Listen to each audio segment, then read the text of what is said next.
Hello everybody, hello, welcome. I'm Dan, your friendly fishmonger at dansfish.com.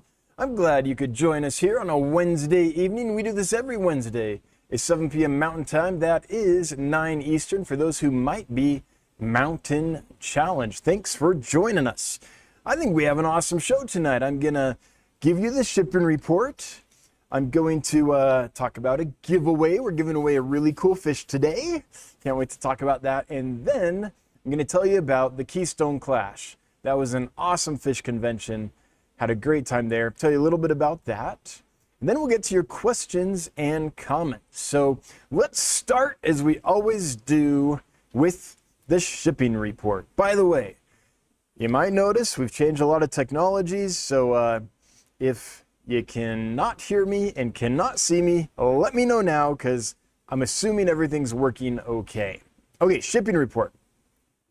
Since September 12th, we have been at 98.54% shipping success for the last 12 months. The last 6 months are better. I think they're 99.19%. But for the last 12 months, our 12-month running total since the middle of this month has been 98.54. We're just stuck there. And I thought we were going to get out of it, but we shipped a box of fish out Wednesday that got delayed and wasn't delivered until I believe it was Monday. So it was in the mail till Monday. And a lot of the fish did well, but the orange autos didn't handle that delay and did not do well. So that took us down, or kept us at 98.54. So we are trying our best to claw our way up to our 99% goal for the 12-month running total.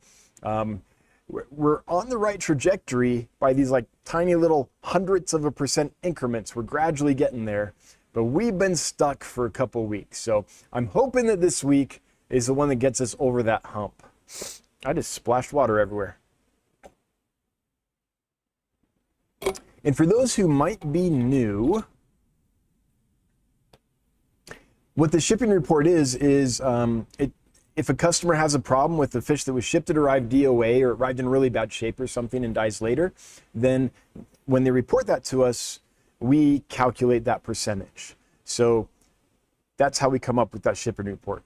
Customers, shipping success as reported to us by our customers. So doing a good job. We're happy with it, but man, I want 99%, and I'm so close. So close. 0.06% away from my goal. We're getting there. All right, let's talk about the giveaway. The giveaway fish today, I think, is pretty darn cool. It's the Flash Pleco. Panoculus albivermis. Panoculus means little panoc, basically, and albivermis means white worm. Because they're a small fish, these only get about 5 inches. They're not like some Pleco species that turn into monsters. And they have these white stripes on them, these white worm patterns on them. So they're called the little panoc with white worms. That's why it's called that. These come from Peru. Excuse me. Hopefully my throat calms down. These come from Peru, and the river they come from is pretty big. So a lot of the fish that we keep in the aquarium hobby come from these tiny little streams and tributaries in the flooded forest during the wet season and all that. They don't usually live in the main river channel. Man, my throat. This one does. This one lives in Peru. I believe the river it's native to is the River Alejandro. In the places they're collected at, that river is 90 to 150 feet wide. So it's a good-sized river. But it's fairly shallow. They're collected in about 1 meter of water. So think of a 1 meter river, pretty wide across, but shallow, but high flow. So these come from a high flow environment. So they can take a good amount of current in your tank. If you have a tank with a bunch of big filters, they're going to feel right at home. Now, you don't have to have big river flow. You could have a really strongly bubbling sponge filter or something like that, but you do want at least an area of the tank where there's a lot of flow going on, where they can get to. Their diet, well, Panopoulos, little Panoc, those are wood eaters, a lot of them. This is no exception. These guys eat wood. Now, when I say they eat wood, I don't mean that's all they eat, but I mean you need to have wood in the tank that they can graze on. That's going to help with their digestion. They need that wood in their digestive tract to properly balance their metabolism, to keep their digestive system healthy. Besides that, give them lots of veggies and some protein, but don't overdo it on the protein. So these are a wood eater and a veggie eater with some protein. They're an omnivore, but heavy on the veggies, heavy on the wood. So give them a nice balanced diet that way. And they are one of the plecos that is more likely to come out in the daytime once they're accustomed to you and things. Ours, I just checked on them. They're all out right now. They're all out on a chunk of wood, chewing away. It's actually really cool. A big group of them on a piece of wood all together, chewing away at the wood. So they are a pleco, right? They'll hide in caves and things, and they spawn the typical way of cave spawning, like most of the Hypensistrus types, but they're not as shy. I think they come out more. At least that's been my observation, and I've read that in a couple of reports on the internet as well. So I don't think I'm the only one that thinks that. So all in all, small size, beautiful, easy to feed. Just make sure you have some wood in the tank, but feed them other things as well. And comes out, fairly often in the daytime. So that is the fish we are going to be giving away. And if you would like to be entered to win this fish, then enter #Flash in the chat. That's #FLASH, no spaces, caps don't matter. I was going to say, like #Flash Gordon or #He'll save every one of us or something like that. But Flash was easier.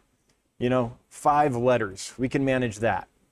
And these are Flash plecos, so that should be intuitive. So the winner will be sent one of these beautiful Panopoulos, and hopefully you enjoy them as much as we do. So I just got back from the Keystone Clash. I've been doing a lot of catch up, but I want to say that was a super fun event for me. That was awesome. Now, one thing I saw there that was very exciting in the vendor room was a new aquarium club. I think it's awesome anytime a new club sprouts its wings, right? Sprouts its wings, sprouts up, spreads its wings. Talk about mixing metaphors, Dan.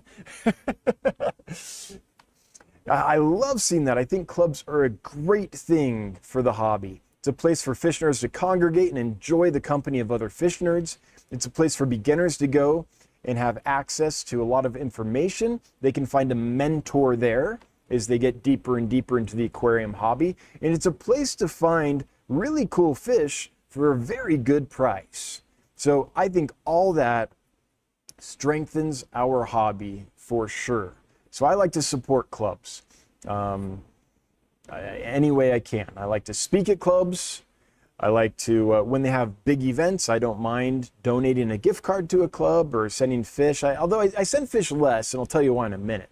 But usually it's a gift card and stuff like that. So this is the club that I saw sprouting up, starting to spread its wings. Welcome to the Aquarium Club of Maryland. So if you're over by Maryland, check this out. I will copy and paste the address here. They also have a Facebook group. And yeah, let's get this little fledgling club up and flying. Let's get it out of the nest. So here's why I usually send gift certificates instead of live fish. And the reason is these things usually happen on the weekend. When I ship, let's say I ship Wednesday, right? So it's going to arrive Thursday. That means it's going to be in its bag all through the end of the weekend until usually Sunday when they have the final auction and all that stuff is finalized and then people return to their house. So it might be in the bag till Monday. So I can't ship later than that because if I ship Thursday for Friday delivery and the delivery is delayed, it won't be delivered till Monday. So it could get stuck in a UPS warehouse and not get to the hotel or the event location till Monday. And by then everyone's gone. If I have it for Saturday delivery, I can do that, But what if it's delayed? Same problem. So the only safe way, the sure way to get fish to a convention or a club event is to send it Wednesday for arrival Thursday. And even that doesn't always happen. Like I said, we just had a box this last week we sent Wednesday and it wasn't delivered until Monday. But that's very rare. That's like super rare. But it's fairly common for Saturday delivery to maybe be delayed until Monday.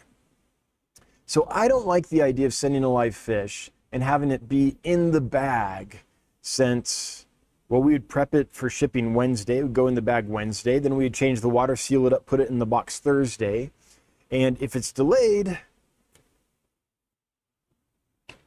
you know, it could be there all weekend. If it's not delayed, it's still been in the bag since Wednesday when we put it there to prep it for shipping. I just think that's a little much to ask of a fish. So instead I send gift certificates. I just think that's the best way to support that, the most humane way. So that's how we do it. I thought that this thing was a fun event. So there was a big vendor room. There were lots of vendors there. I tried to get around and see everyone, but I only got down one row and a little bit of another one. I did, though. I was able to see the Farrell family. That was awesome to get to meet them in person. I've been following little Bree since she was 12 years old. And it was, by the way, they had betta macrostoma for sale there, the Farrell family, that they had bred and raised. So these are aquarium bred and raised macrostoma for $30 a piece. That is a great deal. What else did I see? I saw corridors equus that were aquarium bred and raised for 20 bucks. That's like what I can buy them for wholesale if I'm lucky. That fish is hardly available. If it is, actually I was going to say if it is, it's often wild caught, but I don't even know if that's true. I only know of one breeder that's producing them regularly, and they're usually out of stock. And I have to sell them for a lot more than 20 bucks a piece. So there were amazing fish there at a great price. And they were hobbyist bred and raised, the majority of them. So I thought that was just fantastic. There were other things in the vendor room too, though. There were YouTubers that were there. There was one gentleman from New York who had a big collection of L236 super white Plecos, 173 Plecos, one of the rarest Plecos to find, the 173. We do have some for sale, dansfish.com, just saying. But he had those and some other stuff. He was needing to get out of the hobby, and so these breeding groups he's been working on for, I assume, years, many generations, he brought and he sold, and the prices were incredible. 100 to 200 bucks a piece, I think. I sell super whites for like 430. Not because I'm trying to jack up the price, that's not even my normal markup, but because they cost me so much to source. So to get them from a breeder who's been working a line for years, get them right from the source, and only have to pay, I can't remember what the exact prices were, but let's say half of what they normally would retail for at a store like mine, that's a great opportunity. And a lot of these were like mature brood stock as well. You didn't have to, grow them out yourself. So I thought that was awesome. Awesome. By the way, I'm feeling much better. I'm not coughing as much, but my allergies are still a little haywire. Went to the doctor just to make sure I was okay before I went to the Keystone Clash, because if I had something nasty, I didn't want to spread it around. Turns out it's just allergies. I thought it was a residual thing from when I had COVID, because that's when the tickle in my throat kind of started. But she said, no, that's two separate things. Those are allergies. So she gave me some allergy medicine and it worked pretty well. But yeah, I still got it. So sorry.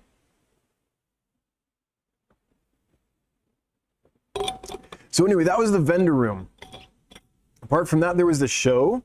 I judged the rainbow fish section and kind of the oddball section. So if I judged your fish and you didn't win, I'm sorry. I be as objective as I can, and I do the things, as objectively as I can. That's all I can say. That being said, there's no way around it. Every human being is biased. We carry bias within us. But we had a pretty good system. There was certain sections, certain points for each section, and I tried to be very fair and objective. So did my best. Congratulations to the winner. So that was fun to see some awesome rainbow fish. By the way, there were two rainbow fish breeders in the vending room. Both of them had amazing stock. One of them had Kalitawa and Melanotania marissae, or however you want to say it. two beautiful dwarf species of rainbow fish that are brand spanking new to the hobby. And these weren't wild caught or anything. These were ones that had been bred and raised by a hobbyist. They had other stuff too, but I loved seeing Melanitania marisei being bred by hobbyists and distributed, and I love seeing Kalitawa being bred by hobbyists and distributed. Those are two fish that we definitely don't want to lose. They're gorgeous and they don't get big, which is awesome. That's a bonus, I think, for rainbow fish, because it means more people can keep them, right? You don't have to have a 4-foot tank to keep a Kalitawa or a marisei. You could do it in a 20 long or a 40 breed or something like that. So about the same size, say, as like a Praecox.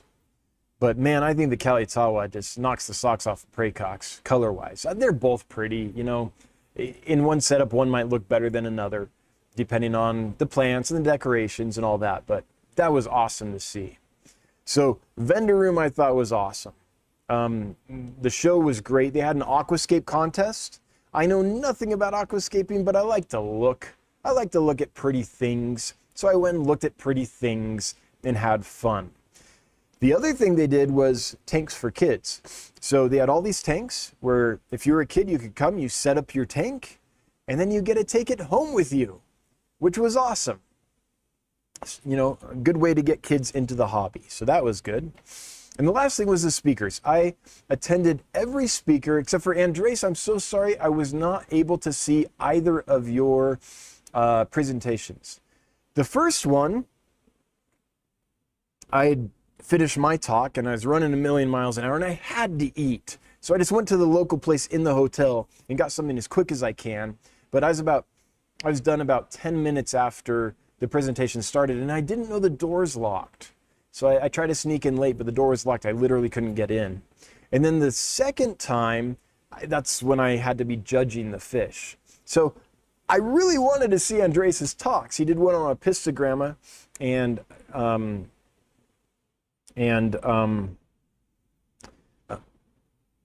what was the other one? Corydoras. And I was really interested in that because he's been to their wild habitats and such. And yeah, I had to miss those. But I saw every other talk and I thought that they were really good. I loved Jason Adams' sense of humor. At 9 a.m. in the morning, you need a sense of humor if you're going to present and keep people awake. And he definitely is a funny dude. I love how Bentley delivers his presentations. There's this casualness to it and this cadence to it and this callback thing he does, like a stand-up comedian will do callbacks to previous things. It's informative and it's delivered in that Bentley style, and I think it just works really well. I was able to meet Kelly Foreman in the flesh, and she is delightful, and all that delight comes off when she's presenting. She is a, what is it, genetic biologist? Oh, there's an official term for what she does, but she has a PhD basically in understanding genomes and biology. And so her presentations were not only presented in the fun Kelly vibe, but were dense with information that was useful and new to me. So I learned a lot from those. That was super awesome. Oh gosh, who am I missing? Now I have to look. I feel like I'm missing one of the speakers. Hang on, I gotta make sure I'm not missing somebody. I feel like I am. Oh, Jennifer Williams, that's right. So Jennifer Williams, I had never heard her talk before. But she did an amazing presentation, Satin Fin Shiner, and introduced me to a new fish that I had never seen before. So, she did a presentation on setting up a local biotope. So in her backyard, there's a creek, or right close to her house, there's this little creek. And under a bridge, you'll find these satin fin shiners. I believe I've got that right. And it's not showing it here, but she has video of them in her aquariums, and they are a stunning fish. This is showing it the best, but it's not good. This fin, bright white, bright like the blaze on a rainbow fish, bright white. These fins, bright white, and then white here and here. And those fins, glowed absolutely stunning bright white, again like the blaze on an angelfish swimming around her tank. And so she, I mean, they looked as good as fiery black shiners. They were stunning. So she explained how she, went to her local creek, got in there, figured out what kind of rocks they have and gravel and sand and all that, and then set up a tank that to reflect her local biotope in her house, in her aquarium, and then collected the satinfin shiners and other fish and put them in there. And I thought it was one of the coolest things ever. First, I discovered a new species of aquarium fish I didn't know before, or maybe I'd read about it but kind of ignored it because the pictures I saw were like those we just looked at. I didn't know they were that pretty. Super active, super pretty. And then her whole philosophy of how to set up an aquascaped or a biotope type aquarium was really interesting to me because I know nothing about either of those things. So Jen did a great job as well.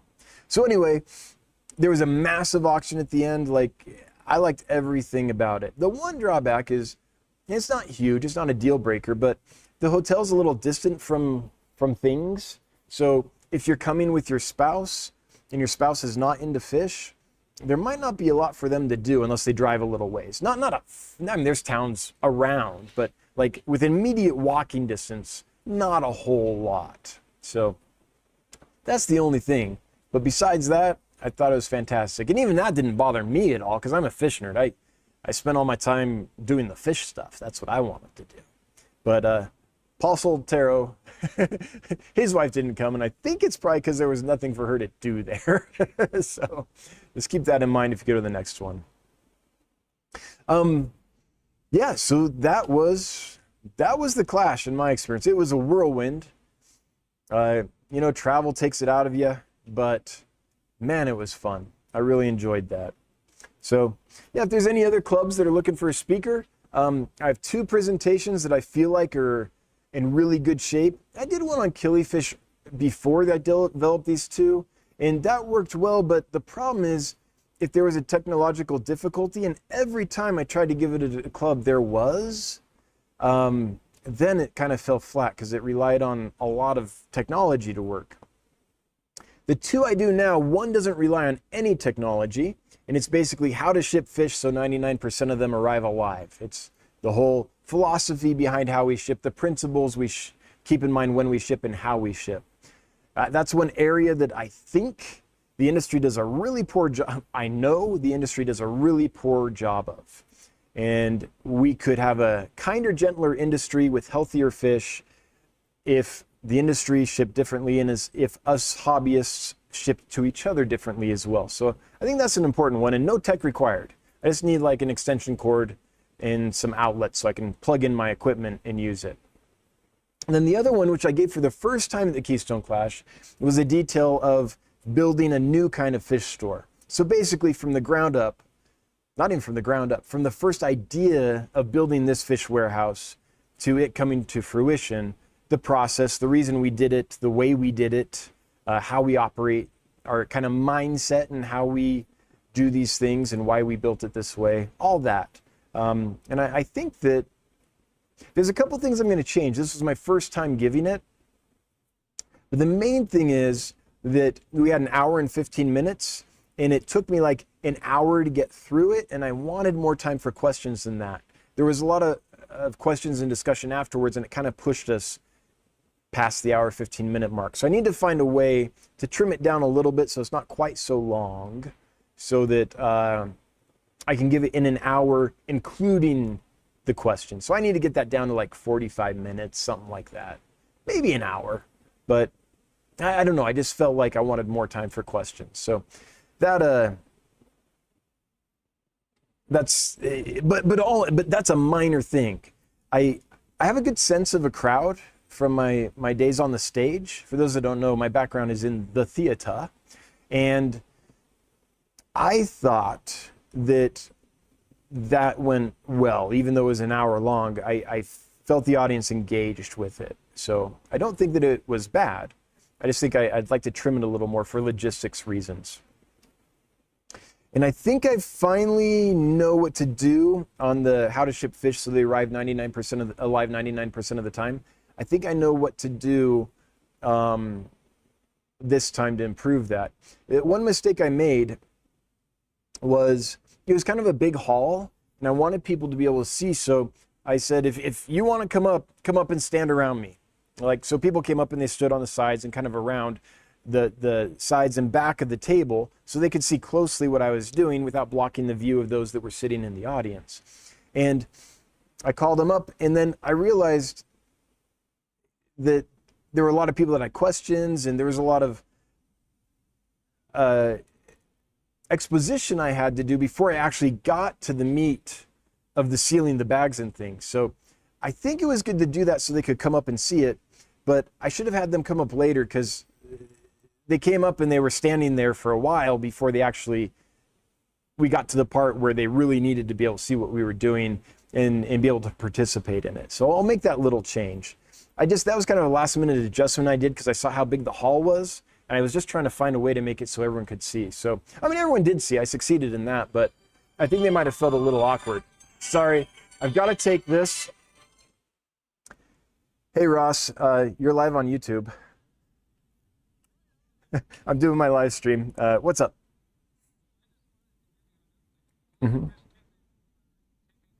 Oh, good. Hang on, could I put you on speaker? Is that cool? Okay. So everybody, I've got an import of new fish that's landed in Los Angeles. And this is Ross, who heads up my import hub in Los Angeles. That's why I left the phone on in case he called. So he's giving me a little report here. So Ross, you're on speaker. Go ahead and give the report to everybody. Okay. Hello, everybody. Dan's fish all came in there so far. They've all come in good. No real issues with the fish. First time issue though, the bags across the board are leaking from the top. Oh, shoot. They need to do a better job of closing the bags.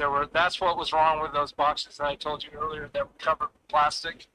There was 4 or 5 boxes were leakers. So the airline put them in plastic so they wouldn't damage stuff? Correct. Okay. Correct. So whoever's bagging these things need to bag them a little tighter. All right. But other than that, everything is going fine. Just wanted to give you a heads up. Cool, thanks. And All right. I think, just real quick, that's the first time we've had this problem with this supplier. Is that correct? Cool. Yeah, totally. We've never had this problem Okay. before. I'll let him know, and I'll let him know whatever you change isn't working. Okay. Again, Scott's taking pictures and Scott's doing all the other stuff. Cool. So Scott will have a report for you when we're all done. Okay. But so far, fish-wise, everything came in great. So they're leaky and messy, but there's still enough water and air in there that everyone's alive. Yeah, I don't know what it's doing stress-wise, but other than that, it's some of the rainbows looked a little stressed when they were in the leaky bags, but Sure. That could also be just being stuck in a bag. Yeah. Cool, Ross. Thanks for the report. Yeah. All right. Enjoy. See Okay. you in America. Okay. Bye.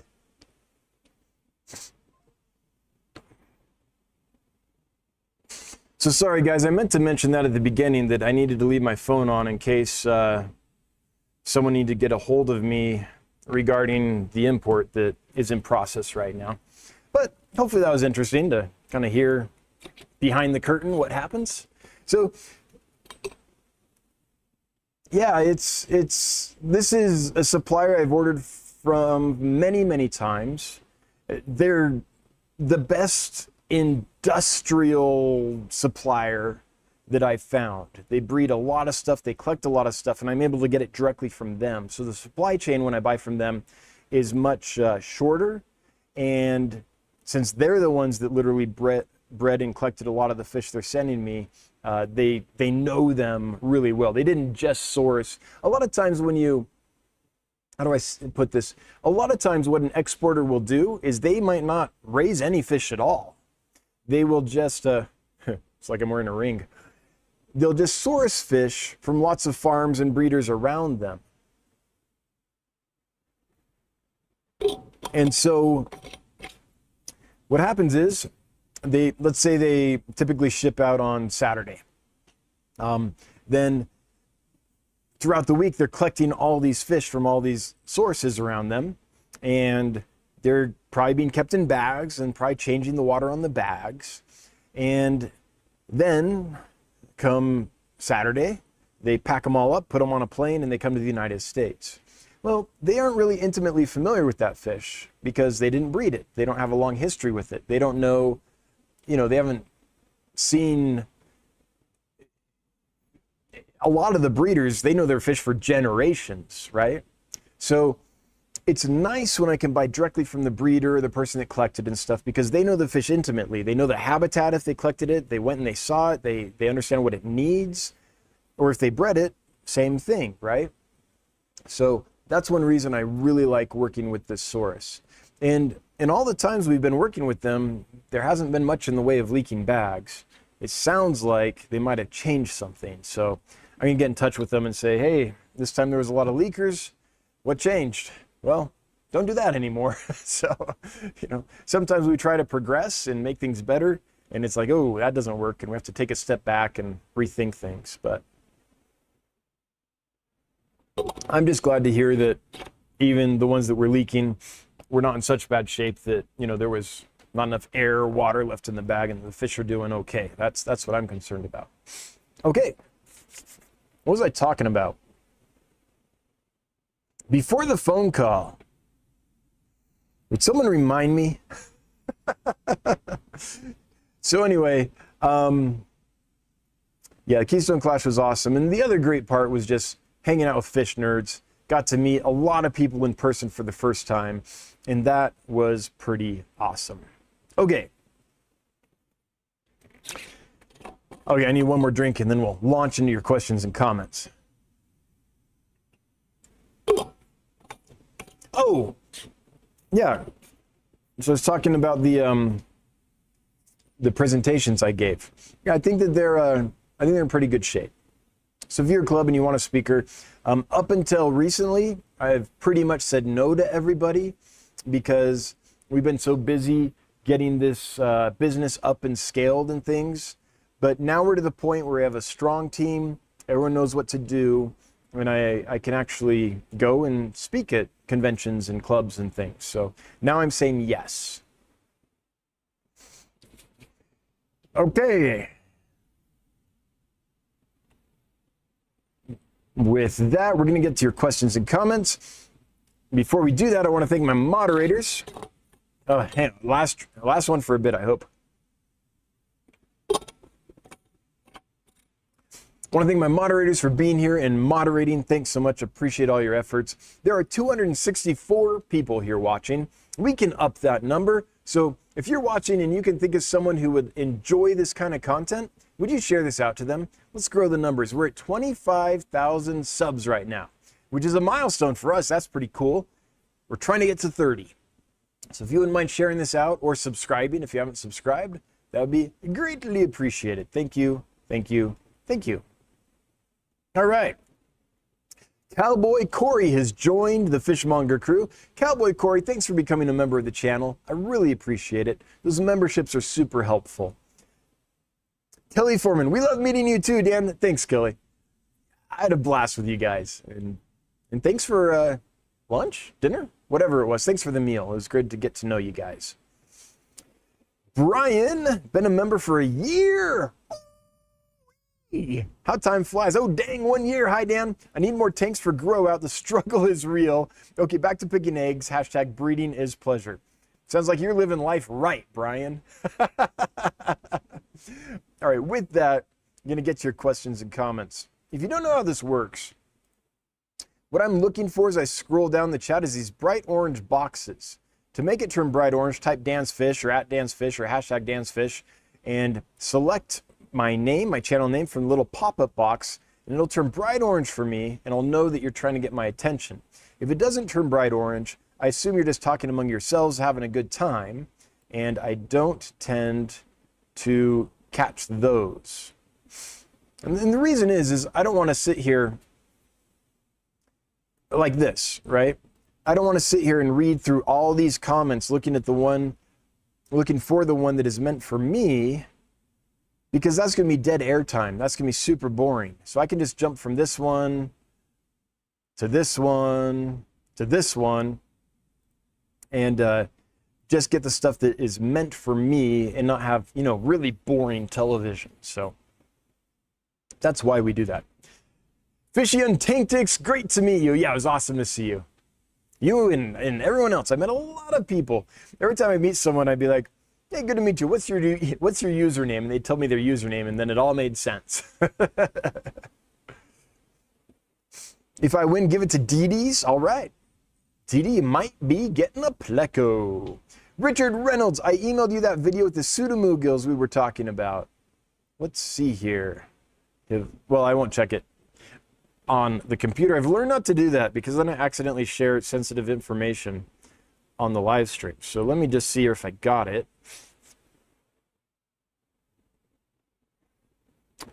Oh, yeah, it's in a different account. So I can't see right now because it'll take too much time, but I bet I got it.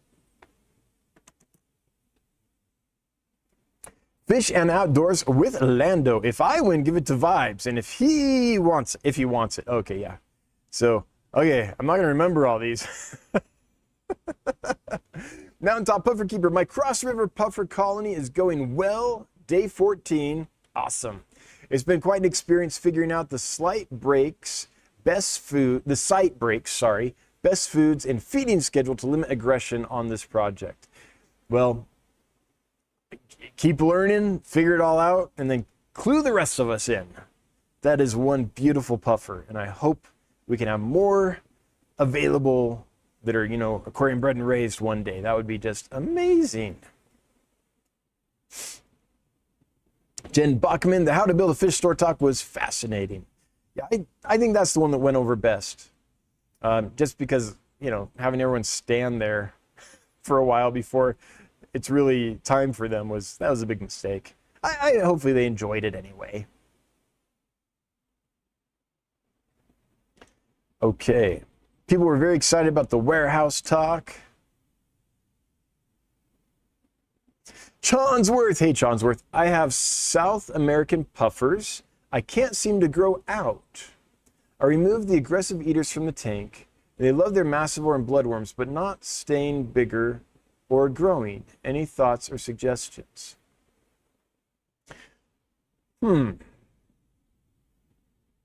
Are they getting skinnier?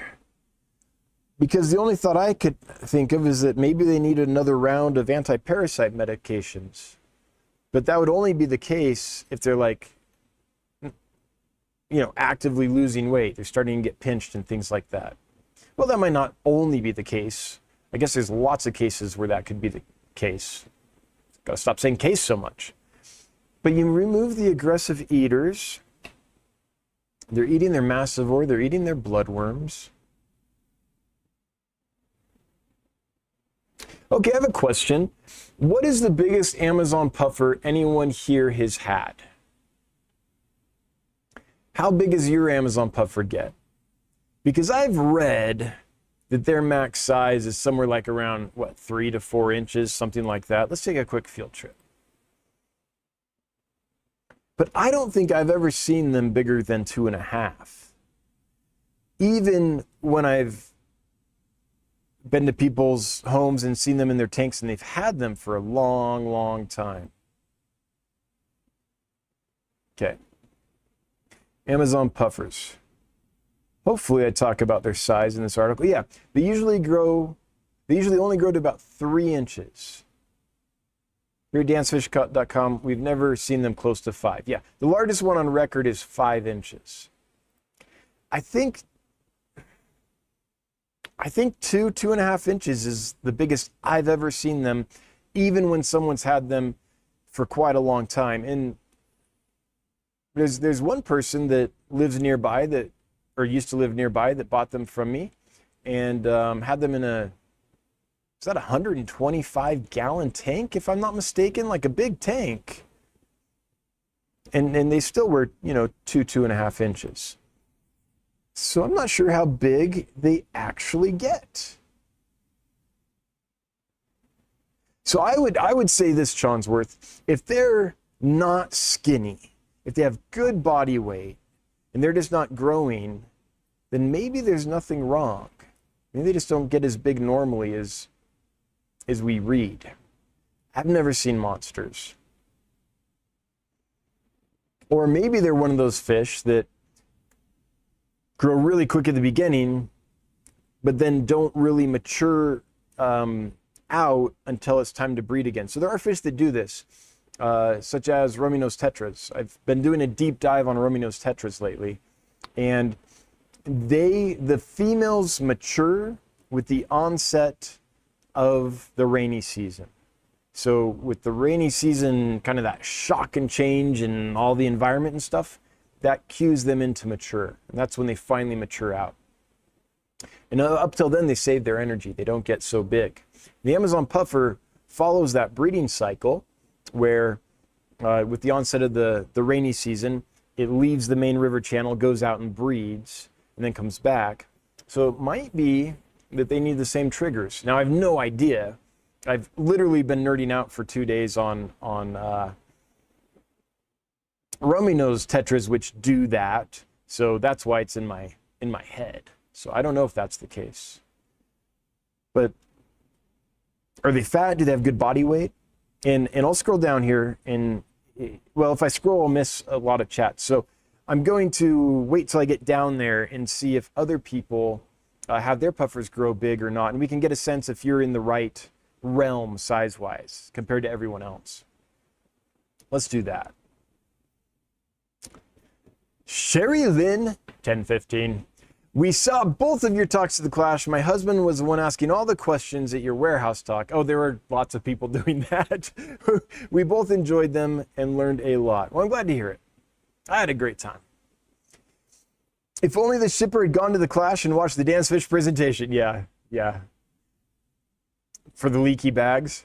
So there's a point in that talk that I love, where I'll take the bag I sealed, put it on the floor and step on it and kind of bounce up and down on it with my full body weight. And that's when the light bulb hits and everyone's like, oh, these really aren't gonna leak. Coral Work says, thank you, Ross and the rest of the crew. Yeah, they do good work. They're all hobbyists that are passionate about getting fish that are cool and getting them to us in good shape. So best crew ever. Thanks, guys. I know you're working hard right now.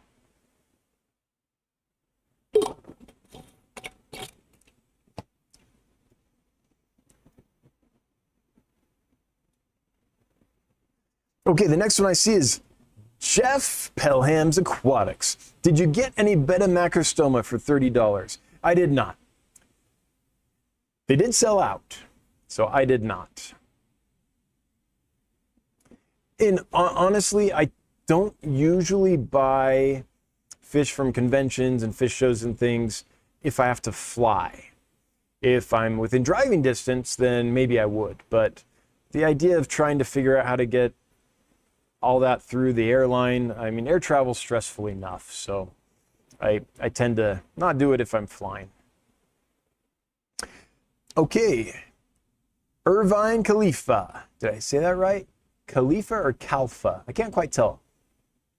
Oh, it's not Irvine, it's Irvin.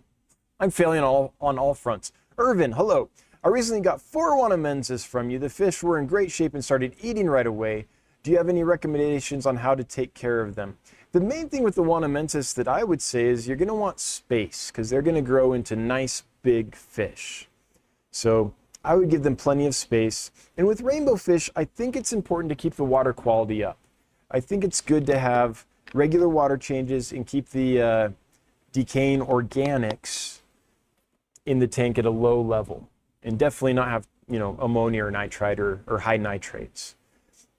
If you do that, plenty of space and clean water, then I think that's the basics. Oh, in a lid, because they can jump. But provided you've done those things and you're feeding them a decent diet, then that's really it. They could be in a bare tank and they'd be fine. Or they could be in a heavily planted aquarium and they would be fine. They're not picky about that so much as having the proper amount of space and, you know, water that's in good shape. But besides that, I don't think so. Like, I've kept them in everything from a bare tank with a sponge filter to a really nicely planted tank, and they did great in both instances. Okay, Killers Aquatics and Reptiles, been a member for over a year. Bob, one of the OGs. Thanks, my friend. And Chonsworth gifted 5 Dan's Fish memberships. Chonsworth, thank you. That is one of the coolest things. I love it when people gift memberships because, as I always say, a percentage of those gifted memberships are going to renew, and that turns into this trickle of recurring revenue for the company. And we're a small startup, so every little bit of revenue we can get is helpful. So I really appreciate that. And Cowboy Corey, what is your favorite food for 3 Beacon Plecos, the L91? So I don't know. I've never actually kept the 3 Beacon Pleco, but generally for Plecos, it's variety. So we'll feed them some protein, maybe in the form of like a monster pellet or a Hikari Massivore Delight pellet, something that sinks and is water stable. Maybe some Rapashi, something like that. And then the next day or two or whatever, depending on if this is they're all omnivores, but some of them lean heavier to the veggie side and some of them lean heavier to the protein side. So if it leans heavier to the veggie side, just feed slightly more veggie stuff than protein stuff. I don't find them to be very picky though. Now, if they're new, if they're just arrived and you're trying to get them started, trying to get them to eat, how I do that is I take some zucchini, I cut a thick coin out of the zucchini, I stick it on a fork, and I drop that in the tank. Even for the hypencistrus, even for the carnivores. Because I just want them to have something in there that they can kind of nosh on as they're getting used to the foods we feed here in the United States. So I find that helpful. They might not eat it for the first day or the second day, but eventually they'll chew on that. And often they'll chew on that before they've really got used to dry foods. Then I'll also feed them frozen bloodworms. Not a huge amount. I'm just trying to get a little food in them, keep their digestive tract active while they're getting used to dried foods. I also put wood in the tanks. I think all plecos benefit from wood, whether they're hypencistrus or ancistrus or panox or panoculus, whatever. I see them grazing on the wood. And so I put it in there because I figure, why not? It's not going to hurt them. And from the kind of behavior I've observed, I think they get something out of it. So especially when you're bringing in little babies, a lot of times I get plecos and they're maybe an inch. Sometimes they're bigger. Some of the mini species, sometimes they'll come in under an inch. And so I just want food in front of them all the time, whether it's in the form of wood or zucchini, and then give them some frozen bloodworms because they like that. That'll tempt them out.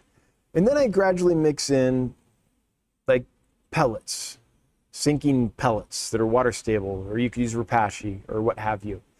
And I put that in at night. If they don't eat it by the next morning, I just scoop it out. It stays water stable. So if I do that first thing in the morning, I'm fine. I can scoop it out. If you wait too long, it will kind of degenerate into a powder that you can't really get out easily. So right before you go to bed and then first thing in the morning, scoop it out. And I just keep doing that until they start eating those. And then at that point, they're trained. So that's kind of how we deal with the plecos here. Okay, I'm scrolling here because chat jumped. Let's see if we can get to the, before it jumps past the answers about the size of people's Amazon puffers. We're trying to figure out if Chonsworth's puffers are on track size-wise. So we asked, what's the size of puffer, Amazon puffer everyone out there has if they have some? So I'm just going to scroll real quick and see what people are saying, because I think that could be helpful. Plus, I'm curious, especially if you got them from us. I'm curious how ours are holding up. Okay, I'm still scrolling here. Sorry. I'm not sure. I should have done that right after I asked you guys to do that, because it would have been easier to find. But if I do that, if I scroll down to the bottom, often it won't let me get back to the top. Okay, here we go. So DC Kyle says, my Amazon puffer is 2-ish inches and very well fed. I got mine from Dan's Fish about a year ago. Okay, it's been a year and 2 inches. That's about what I've experienced from other places when I've gone to people's homes and they've had them for a while. Anybody else? Well, we got one data point.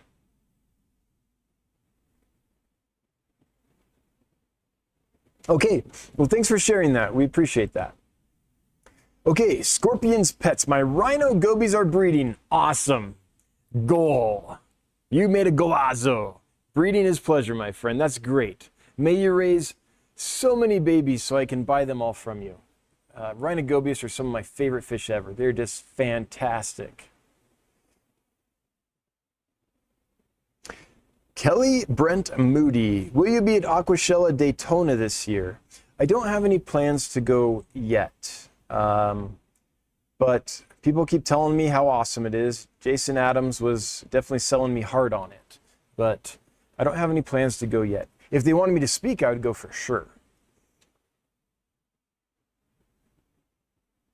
Spoiled Sushi, I heard they are moving the Clash next year. Do you know anything about that? I don't know about that. No.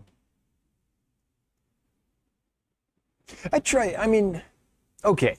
I'm a guy that's thrown lots of events, okay? I was a theater producer for a long time, and I would produce theater festivals. And something that I never do to people when I go to their events is tell them what I think they should do, unless they ask. Or unless it's clear they're struggling with something and, then it's like, I've got an idea about something that could solve this. Do you want to hear it?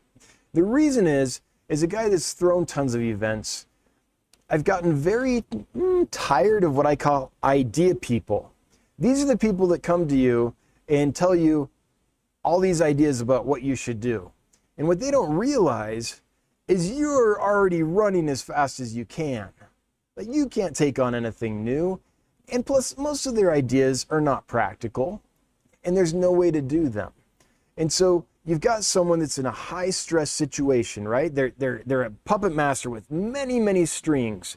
The way I describe throwing a theater festival or a fish convention, same kind of thing, is I ask people, have you ever planned a wedding? Have you ever thrown a wedding? Yes, I have. Okay, plan 10 weddings at once.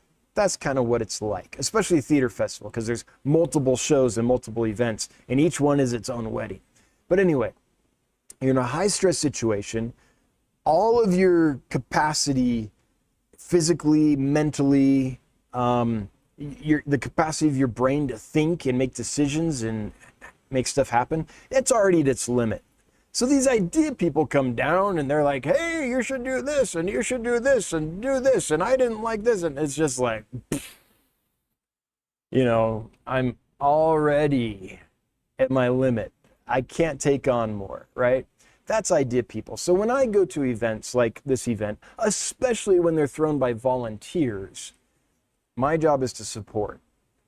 It's not to tell them you should do this and complain about this and da-da-da. It's to be there, and if they need something, like if they need me to judge, of course I'll judge. Put me in, coach. That's my job. So I didn't get into the, I wasn't like, you should hold this somewhere else or any of that. So I'm not sure what they're doing with the new event. But there is, after the event, the Keystone Clash sent me a survey, and there was the survey and then the speaker survey, 2 different surveys. And part of that was my thoughts on the venue. So I told them what I thought about the venue, honestly.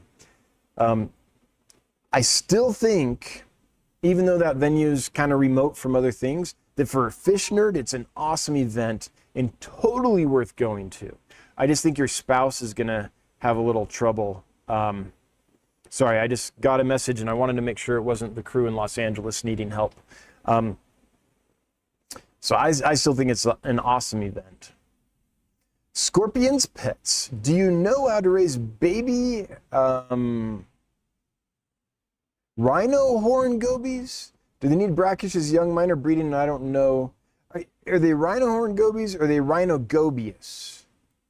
And if they are, which species do you have? Some species need brackish water, others are fully freshwater. So if you can let me know which species you have, I might know if it needs brackish or not. I know white cheek gobies do not, scarlet gobies, that's rhino gobius jouy, do not, and several others do not, but then there's another suite of them that does. So it would help to know. Now, one way you can kind of tell is by the size of the eggs and the size of the clutch. If there's a lot of eggs and they're really, really tiny, those are probably gonna be washed out to the salt water and develop in the plankton cloud. If they're smaller spawns with larger eggs, those probably are gonna stay in fresh water, and you can feed them baby brine shrimp from the get-go. So that's one clue. The fish that tend to go out in the ocean to develop tend to throw tons and tons of eggs. They hatch into very tiny, underdeveloped larval fish. Often they don't even look like a fish yet because they're going to go out in the plankton cloud and be surrounded by tons of other organisms that are like that. All these little larvae of crabs and jellyfish and all this other stuff, and live in that plankton soup where you don't have to be developed. You don't even have to have a developed mouth, like a working hinged mouth with muscles that function yet to survive in the plankton cloud.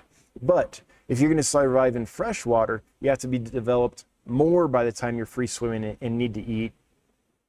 And they'll be big enough and well developed enough to take baby brine shrimp in most cases, from what I know.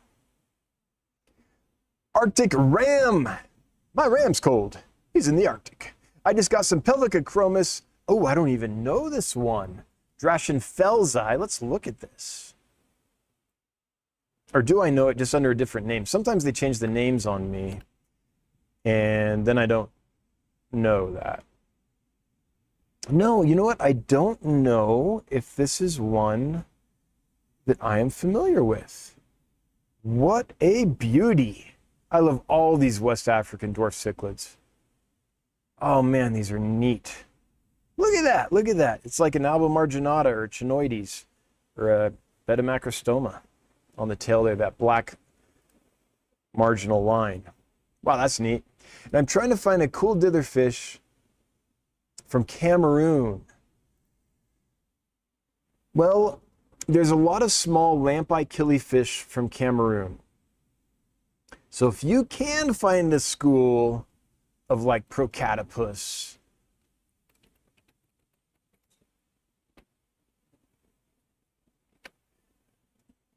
these guys, these grow big enough that I think they'll be fine with Pelvicochromis, with adult Pelvicochromis, and they're beautiful, and they school, or at least shoal. So this is one that I would say, if you can find Procatopus or something closely related, that would be an ideal thing. Now, the problem is, it's so hard to find those. But in an ideal situation, well, let's just quickly Google Procatopus Cameroon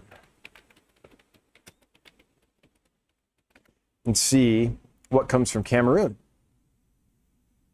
Yeah, Procatopus similis, I've had this before, West and East Cameroon.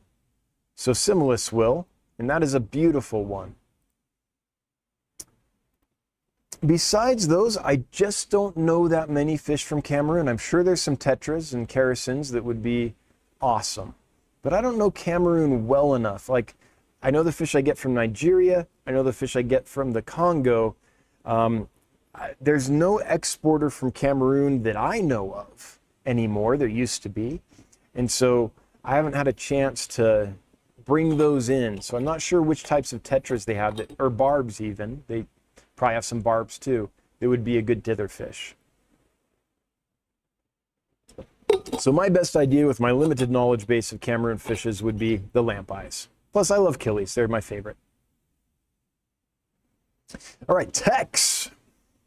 Do discus really have to have more involved quarantine process than normal? I've heard you should never buy from different breeders. What are your thoughts? I'm interested in adding some. I think discus are the same as every other fish in that respect. There's some suppliers that do a good job. There's other suppliers that don't. Also, you can get fish from one supplier and they're perfectly healthy and fine. And you can get fish from another supplier and they're perfectly healthy and fine. But you put them together and they don't do well. I have experienced this on very rare occasions, not with discus, but with different species of fish. Very rare. But it's like, I mean, this is like a horrible example, but it's the best one I can think of. It's like when the Europeans came over to the Americas, right? They were healthy, I assume. The Native American populations were healthy, I assume.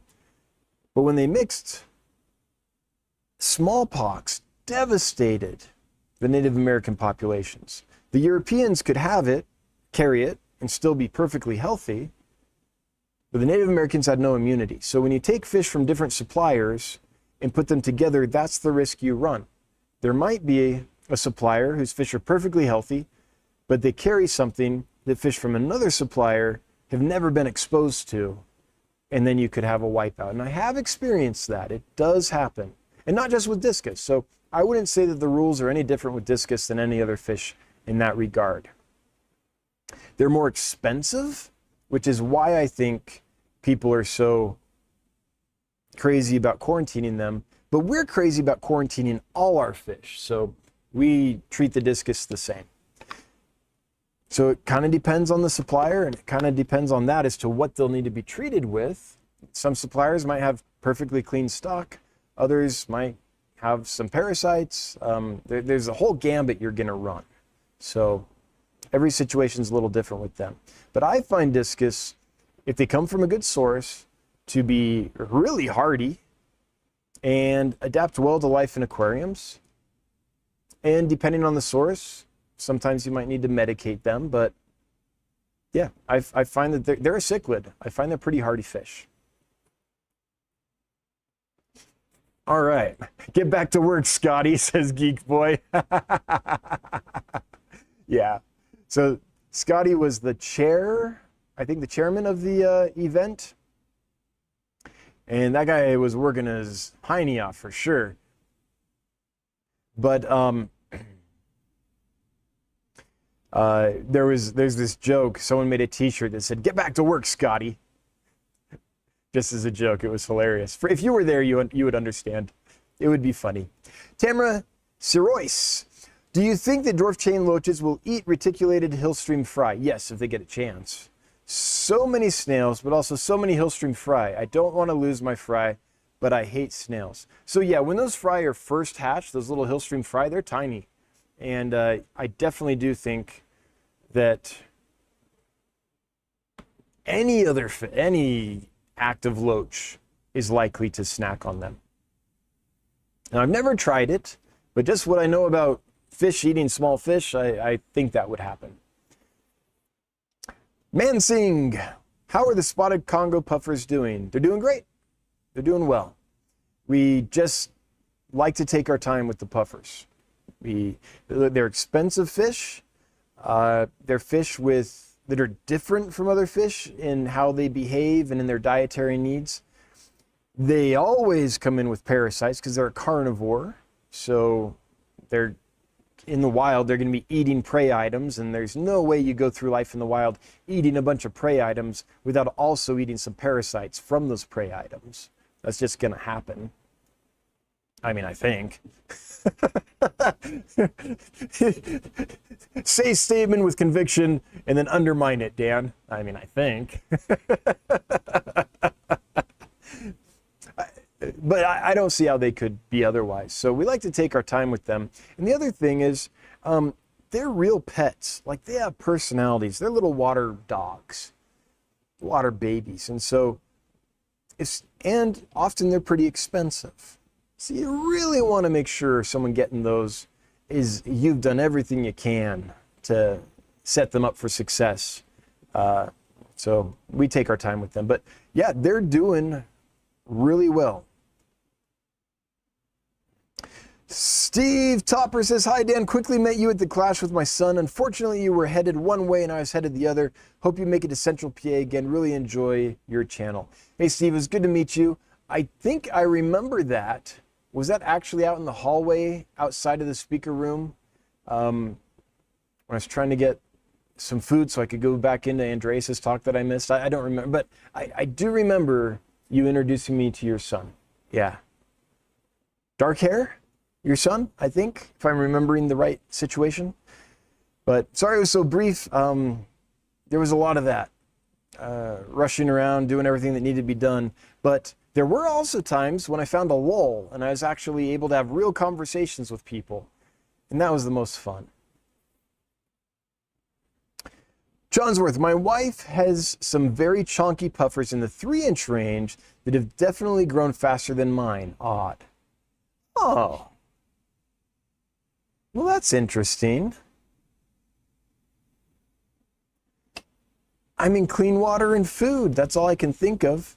Unless there is some kind of residual parasite load that needs to be cleaned out. But if that's the case, I think you're going to start seeing evidence of that. I mean, I don't know if the population's high enough. Well, sorry, I guess I don't have a good answer for you. Poop Nuggets. Now, there's a username. I'm working on breeding dwarf red-tailed eels. I have a few in larval stage at the moment. That is amazing. That's fantastic. Oh, please, please, please crack that code.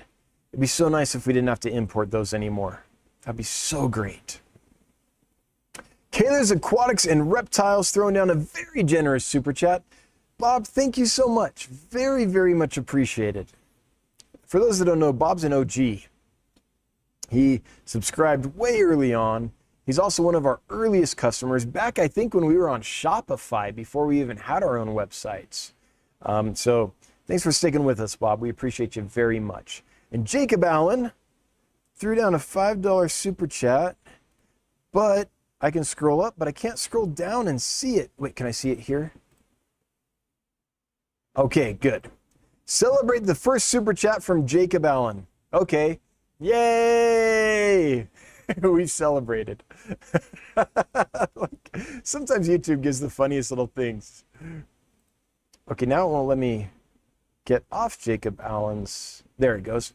So Jacob, thank you so much for the super chat. I don't think you asked a question or left a comment, but if you did, it's not letting me read it. So I really, really apologize for that. But I don't think you did, so I think we're okay. 287 folks are here. Thanks for being here, everybody. We really appreciate it. If you haven't done so, if you wouldn't mind subscribing to the channel, we're trying to get to 30,000 subs. We're at 25K, 5K to go to get there. Philip Skipper, do you still have the dwarf eels?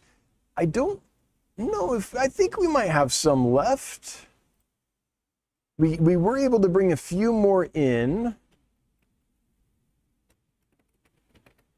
Did we sell out? Ah, look at that. If you go to the website and type dwarf red tail, we have 5 of them left. So we have a few left. If you want them, no FOMO here. Like really no pressure, because I think pressuring people to buy animals is bad. Because what if they don't have the proper environment set up yet? And you're like, I don't know, they're going to go, they're going to be gone. You got to get them now. It's like, oh, get them now. But then they get them and it's like, they're not properly set up and then the animals suffer. So that's not what I'm trying to do. But if we only have 5 left, those are going to go quick. That's just the reality. So don't get them if you don't have the proper environment set up. But if you do and you want them, I would suggest getting them quickly. Dana Queen Aquatics, another super generous chat. Running towards the goal. For sure. For sure. And as the weeks go by, I'm starting to look more and more like that runner there. That little pear-shaped runner. I think life might be getting to the point where I can actually get to the gym regularly. That's the next goal. Because I'm not much use if my body ain't working right. Brizzle, the Degenerate Fish Keeper. What a great name. Nice meeting you. Great times. Thanks for the super chat. Thanks for meeting me. It's good to meet you. And I hope you're doing great. Leo might be getting a cross river puffer. I'm nervous and excited. Oh, of course you are. Yeah. But, you know, you were nervous and excited about the Congo spotted puffers, and those turned out to be great. So, you know, a little risk can pay off, but I feel you. Yeah, I would be nervous and excited as well.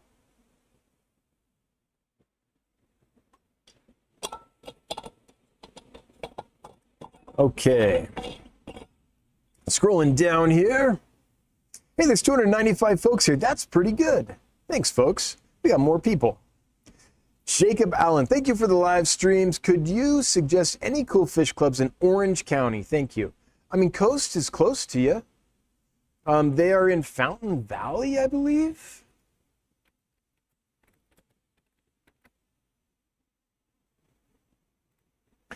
Yeah, Fountain Valley at the Senior Center. I'll link this here. But I like Coast a lot. There's folks there that I've known for decades. John Neiman's is one of my good fish friends, and mentored me a lot in fish keeping when I was in college and helped me pay for college because he let me sell his fish that he bred. So John's there, Ross is there. I'm going to stop naming names because then I'll leave someone out. Sorry, Ken Hestebeck. And there's lots of awesome people there. So I like that one a lot. There's also a killifish club in Southern California. Southern California, what is it called?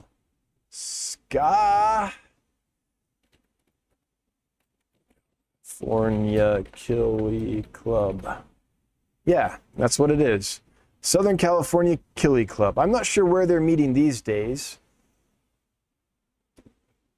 but Sandy Binder was the president of that club back when I was involved, when I lived in SoCal, and we had an awesome time. Here is a link to the Southern California Killie Club. And then there's others too. I think there's IBC chapters there. I think there's IFGA folks that are there.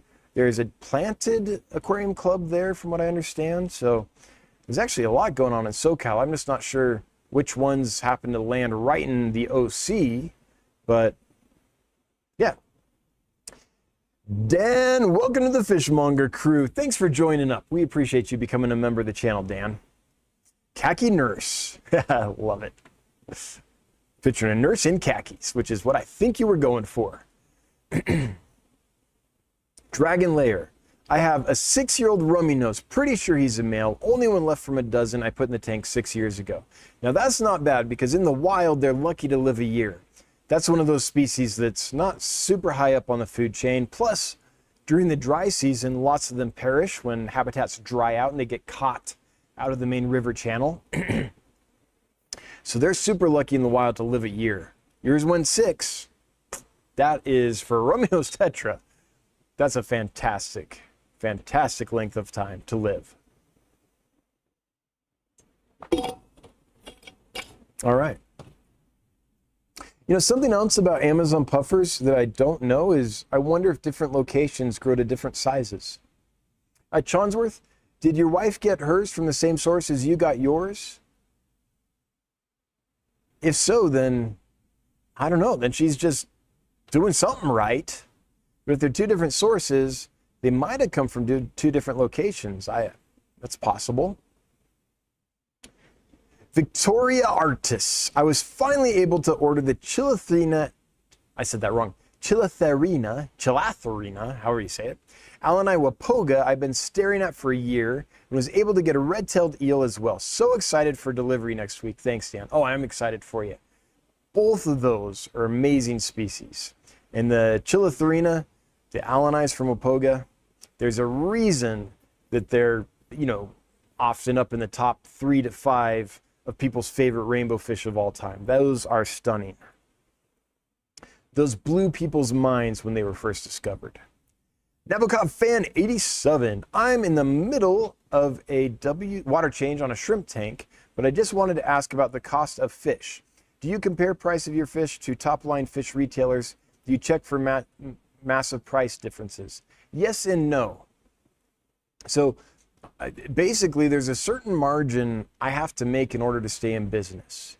And we're always going to be, you know, maybe one of the most expensive, maybe the most expensive places to buy fish.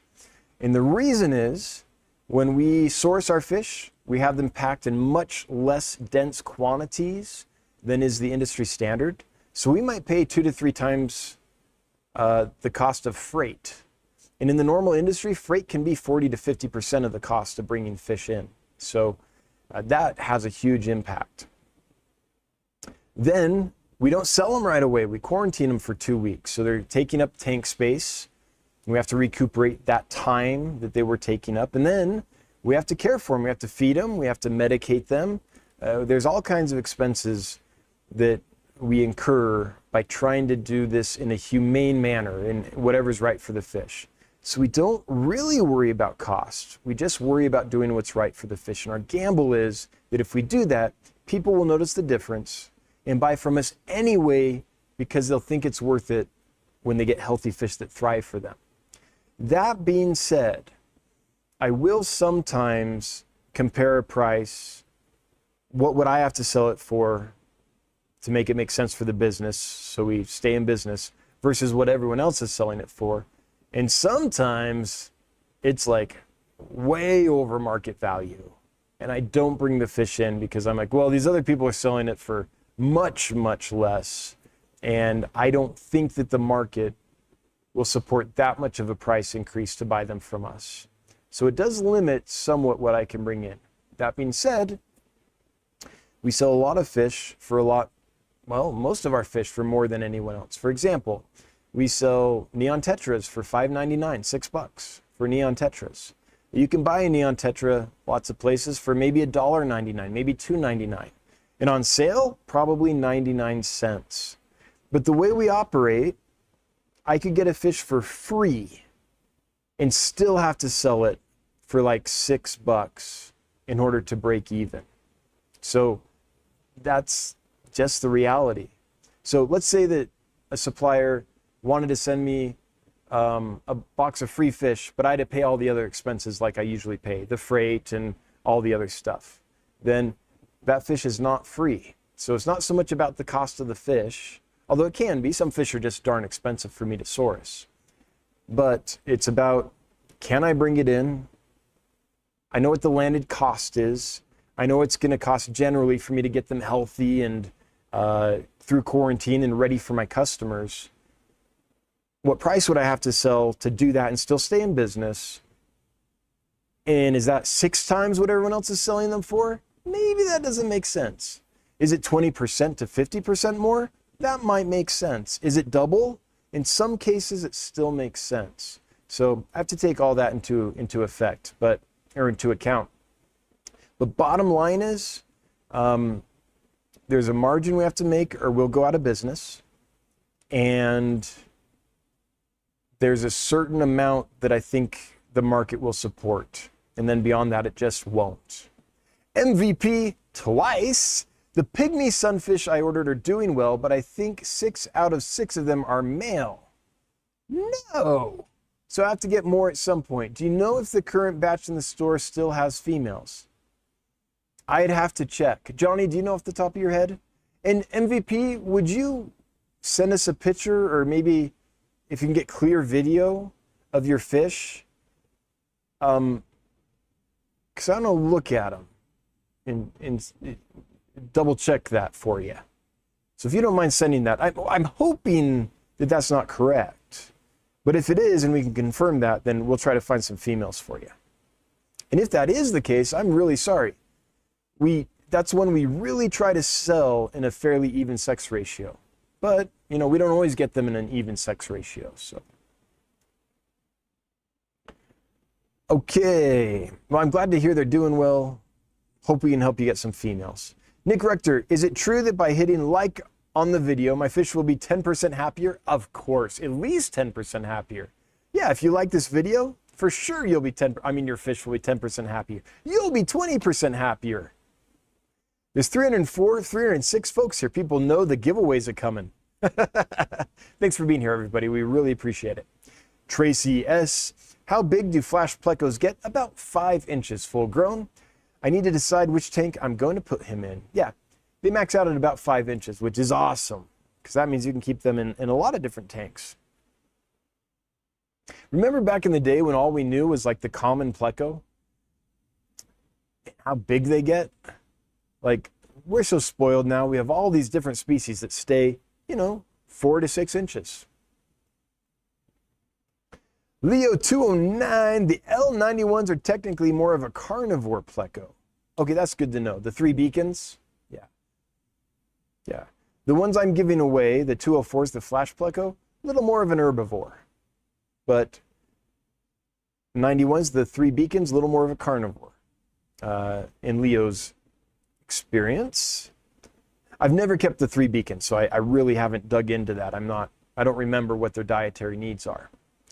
Lou Frey, it was awesome seeing you this past week at the Keystone Clash. It was awesome meeting you and everyone else. Oh man, I had a great time. There's nothing I like better than nerding out with fish nerds. That's a life, man. That's a life. Johnny says, what's going on behind you tonight? Well, this is We have a little tank here. It says Dan's Fish on the bottom. Might be hard to read at this angle. Got some giant emperor tetras. Super cool tetra, not very common at all. And then a batch of electric blue Jack Dempseys. We wanted to show the electric blue Jack Dempseys because there's so much. Okay. Early on, when the electric blue Jack Dempsey was first developed, well, still, I guess, a lot of them were produced and care wasn't taken to make sure they were healthy before they were passed on to their customers. So lots of rumors abound about that fish and that it's hard to take care of and that it's unhealthy and all that. So the reason I have a batch in a display tank is I'm going to raise them up nice and big and show you guys that no, they can get nice and big and healthy and do well. I just think it depends on how they're sourced. So that's been my experience with electric blue Jack Dempseys, and I have a good friend that breeds tons of them. And yes, only a certain percentage is going to become electric blue Jack, and yes, you have to breed heterozygous together to get some. So it is harder to produce them, but I think if you get them and they've been sourced well, that they're nice and hardy and still as beautiful as those fish behind me. Like that's, let me get out of the way a bit. Like those are stunning. They're just fantastic fish. By the way, both of those are available at dansfish.com if you like what you see there. And if you order the giant emperor tetras, those are the actual fish you'll be getting. Okay, Trenton asks, plans to get any L204 Plecos in? Let's see which ones those is.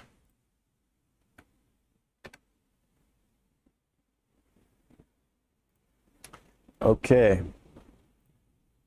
Yeah, I like those kind of orange seam type Plecos. Which one do we have right now we have an orange Pleco in right now. It might not be listed at the moment.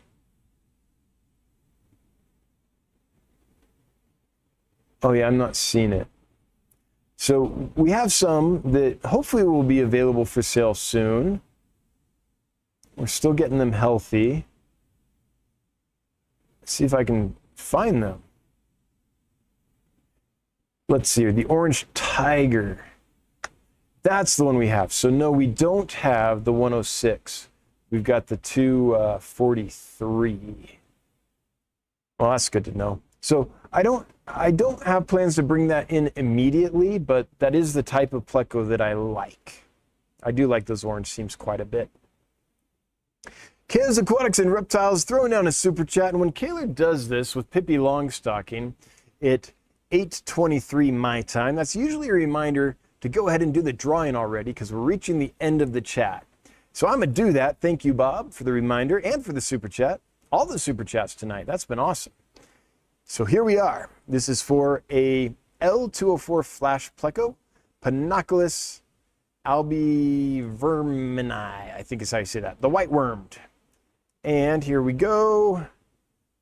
The winner is out of 252 eligible entrants. Curtis G. Curtis, you have, congratulations, you have won the drawing. You have 2 minutes to enter and let us know you're here. Let me set a timer for 2 minutes. So leave a comment in chat, let us know you're here in the next 2 minutes, and then you'll confirm your winnings. If you don't do that, then you forfeit your winnings and we will draw someone else.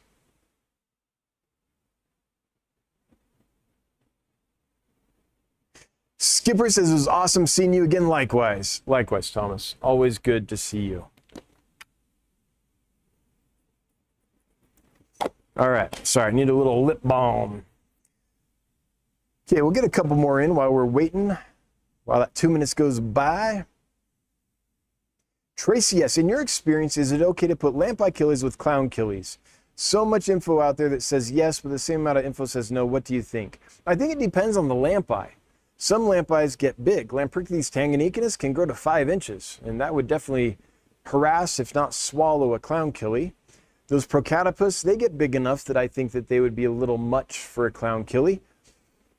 But you might be able to do Normani's or Burchardi's or Rancorelli's or Luxothalmus, some of the smaller little lampies with clownkillies. I personally haven't tried it, so I can't say for sure, but I bet that if like half that tank had floating plants with rootlets coming down, frogbit or water sprite or something like that, so there was surface cover plus roots coming down for a few inches for the killies to be in, and you had them, the clownkillies, and you had them in there with a school of some small Congo panchax or Poro panchax type killifish, I bet everyone will get along. That's my guess. I've never tried it, so I can't say 100%, but my spidey senses say, yeah, that would be fine. All right, let's see if we have a winner. All right, Curtis G is here. Curtis, congrats. Now please send us an email, hello@dansfish.com, HELLO@dansfish.com, with your first name, your last name, and your mailing address, and we'll coordinate a shipping time for you and get that flash Pleco for you. And by the way, they were looking awesome today. I checked before I went live just to make sure they were still in good shape, and they were all out and about on the wood chowing down, looking good. Timothy Watson has a very good problem. I had 2 pairs of Discus breed this week. In my experience, quarantine is important, but above all else, the source is the biggest issue. That's awesome. I'm so glad to hear that you have 2 pairs of Discus breed. That is fun. Hopefully all goes well. Hopefully you got a big cloud of fry eating off their parents soon. Jen Beckham, it was great chatting with you at the breakfast on Saturday. Thanks for mentioning the club. We appreciate it. You're welcome, and thanks to you and everyone else that's helping start a new club. I think that is fantastic. I can't think of much else that is more exciting than facilitating fish nerds getting together to nerd out about fish. I like that kind of stuff. Paul Soltero, I picked up a group of Seal Point Bulgarian angels. Oh, those were so pretty. From Mike at the Clash, keep an eye on this species. Yeah, I mean, so there were some seal points there that were blowing people's minds. That's the other cool thing that you see at events like this. Every now and then you'll be walking by and you'll see a fish and you'll be a double take and you'll go, is that? Oh my gosh, that is. I didn't know they could be that good. And it's in the bag. It's not even like colored up or flaring or anything. It's a seal point angelfish in a bag. But man, were they beautiful. Yeah, I'm so glad you got those. Sorry, just making sure this is not something from someone in Los Angeles working on the import. Okay, I think we're going to shut it down there. There's a lot I didn't get to, but we're out of time, so we'll try to get to you next week. In the meantime, I want to thank my moderators for being here and doing what they do. Thanks for making the channel run smoothly. I also want to thank the members of the channel. Thanks for being in the Fishmonger crew. The new members who signed up tonight, that's awesome. Thank you so much. Oh, I missed one. Big Shrimp and Steve gave away a membership. Thank you, Steve. I really appreciate you doing that. That's fantastic.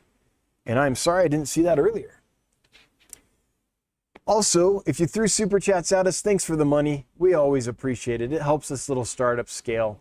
Every little revenue stream is important at this stage, so thank you. Now, if you're listening, if you're lurking, hail the Lurker Nation. If you're watching this in the future, hello from the past. And if you're listening to the podcast, thanks for listening. We will be back next week. Same bat time, same bat channel. Got a massive import coming tomorrow morning. I'm very excited about it. Can't wait to talk about that. Killer Kitty, thank you for the super chat. With that, we're out. Bye-bye.